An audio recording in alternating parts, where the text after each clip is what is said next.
Por favor, jovem abençoado de Deus, ao teu trabalho. Escola de Campeões, texto do dia 5/7/2023. Temática: História do Distrito Federal. Contexto: formação da cidadania dos jovens participantes da atividade socioeducativa da UNI, Juscelino Kubitschek, e o comício de Jataí, Goiás. Em 4 de abril de 1955, Juscelino Kubitschek inicia sua campanha para a presidência da República na cidade de Jataí, Goiás. Já que tinha decidido iniciar sua campanha pela cidade do interior, e durante o comício, JK pregou a todo momento o respeito à Constituição e às leis. Vou cumprir e fazer cumprir a Constituição. Ao final do comício, foi aberta a oportunidade para as perguntas dos populares ao então candidato JK. Antônio Soares Neto, o conhecido Toniquinho, funcionário de uma empresa de seguros, logo se adianta e pergunta a JK se ele iria efetivamente cumprir a Constituição, transferindo a capital federal do Rio de Janeiro para o centro do território nacional. JK, muito surpreso com a inteligência do questionamento, suspirou e prontamente respondeu afirmativamente que sim. Foi dessa intervenção provocativa, contou mais tarde Juscelino, que nasceu a ideia da promoção efetiva da mudança na cabeça de JK, porque a ideia da transferência para o interior vem desde a mudança da capital de Salvador para o Rio de Janeiro. A provocação de Toniquinho provocou o surgimento da 31ª meta do plano do governo proposto por JK. Após eleito, JK assina a mensagem de Anápolis, projeto de lei de mudança da capital, a partir do qual cria a Companhia Urbanizadora da Nova Capital, Nova Cap. No dia 18 de abril de 1956, às 5 horas da madrugada, num barzinho na base aérea de Anápolis. Diversas foram as críticas e acusações que Juscelino recebeu por levar adiante a materialização do artigo 3 da Constituição de 1891. Por exemplo, que a construção de Brasília provocaria inflação na economia do país, que a Companhia Urbanizadora da Nova Capital, Nova Cap, pagava preços superfaturados às empreiteiras, que as obras do futuro capital consumiam recursos da Previdência Social. Os argumentos favoráveis à transferência da capital para o centro do país ganhavam muita força, mesmo com as várias críticas a JK. A seguir, alguns argumentos sobre as vantagens da interiorização da capital federal. Segurança nacional. Acreditava-se que a capital no litoral estava muito exposta e vulnerável a ataques estrangeiros. Argumento utilizado desde o Marquês de Pombal.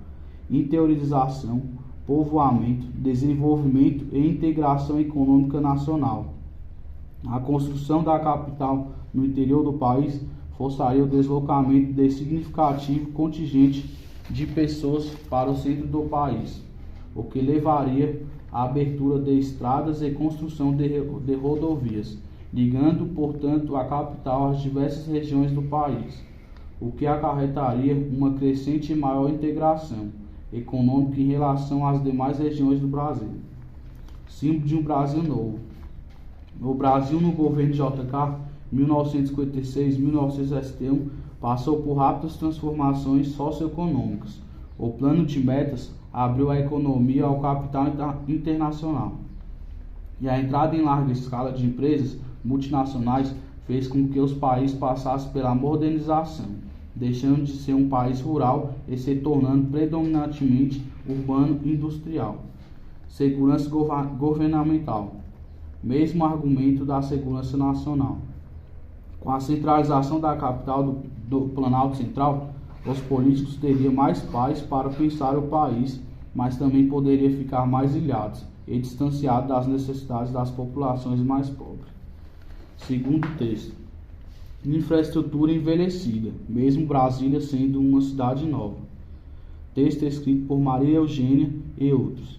Texto publicado por Portal Metrópolis, 6/2/2018. Viaduto cai no Eixão Sul, a risco de novo desabamento. A estrutura desabou sobre 4 carros e um restaurante. Segundo o Corpo de Bombeiros, não há feridos. Um viaduto no Eixo Sul desabou nesta terça-feira, dia 6 de fevereiro de 2018, na altura da Galeria dos Estados. Dezenas de carros tiveram de retornar no meio da via, que acabou interditada, após 2 faixas do asfalto cederem. A estrutura caiu sobre 4 carros e um restaurante. Segundo o Corpo de Bombeiros, não há feridos. Cães farejadores percorreram a região em busca de vítimas. Há o risco de uma outra laje cair, e por isso toda a área está isolada, para que seja feito o devido escoramento. A estrutura despencou por volta das 11h50. Imediatamente, fotos e vídeos inundaram as redes sociais da internet. As pessoas não acreditavam no que via. O asfalto desmoronando em plena área central de Brasília. Parecia coisa de filme, disse o bancário Jonatas Almeida, 43 anos, que costuma passar pelo local todos os dias a caminho do seu trabalho. José Ferreira do Nascimento, 42 anos, trabalha como lavador de carros no local há 25 anos. Ouvi só um estrondo. Foi um susto muito grande, relatou. Era uma tragédia anunciada. O viaduto tinha muitas rachaduras e infiltrações. Quando os carros pesados passavam, a estrutura o tremia toda, contou José ao portal Metrópolis. O governador da época esteve no local e admitiu que o viaduto não passou por manutenção. Ele foi vaiado por populares que observavam o fato. O professor de Engenharia Civil da Universidade de Brasília, UNB, presidente da Infrasolo, empresa especializada em patologia de edificações, Dicran Berberian, explicou que o apoio de uma viga de sustentação deve ter cedido. Segundo a minha experiência, em caso de desabamentos, a estrutura dá um sinal, ou um tremor ou um barulho. O que caiu não foi uma viga, foi o apoio dela. Acredito que esse viaduto não tenha passado por vistoria. Caso contrário, o governo teria detectado o problema e teria providenciado a devida manutenção, disse de acordo com ele. O maior inimigo de qualquer edificação é a água. Desabamentos são mais propícios a ocorrerem nessa época de chuvas. Se tiver alguma infiltrações, os materiais que compõem o viaduto podem ser comprometidos. Brasília foi construída seguindo uma concepção e ideia arquitetônica moderna e séria. Um exemplo para as demais cidades brasileiras. Seria a capital da equidade e justiça social, com qualidade de vida.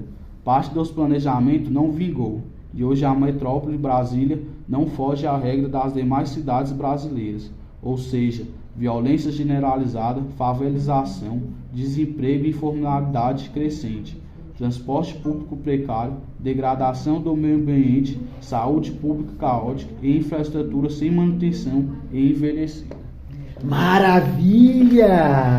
Aleluias, glórias a Deus e amém. Que leitura fluida e escorreitamente bem executada.